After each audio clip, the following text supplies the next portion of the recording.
नमस्कार। हमारी सनातन संस्कृति में गौ महिमा से हम सभी अवगत हैं।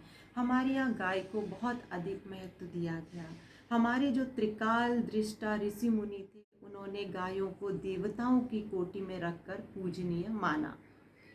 गावो विश्वस्य मातरः अर्थात गाय विश्व की माता है। ऐसा क्यों कहा गया?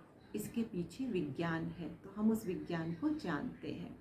जो गौ माता है हमारी, उसकी रीढ़ की हड्डी में सूर्य नाड़ी एवं केतु नाड़ी दोनों साथ साथ होती हैं।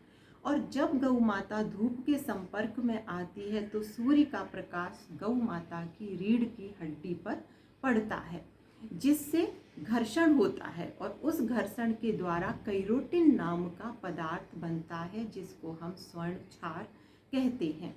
ये पदार्थ नीचे आकर दूध में मिलकर उसको हल्का पीला बना देता है। हम लोग देखते हैं कि गाय का जो दूध होता है वो पीला होता है, जबकि भैंस का पीला नहीं होता। उसके पीछे यही कारण है। और इस तरह का जब हम दूध पीते हैं कैरोटिन मिला हुआ, तो उस दूध से बुद्धि का बहुत तीव्र विकास होता है।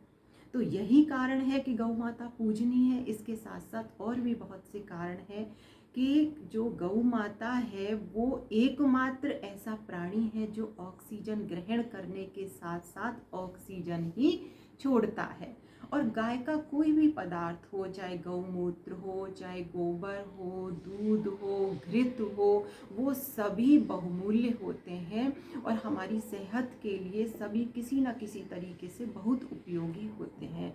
जो गौमूत्र होता है उसमें potassium, sodium, nitrogen, phosphate, urea और यूरिक एसिड होता है। और जो गाय होती है उसके अंदर सकारात्मक ऊर्जा बहुत अधिक होती है। इतनी सकारात्मक ऊर्जा अन्य किसी प्राणी में नहीं होती।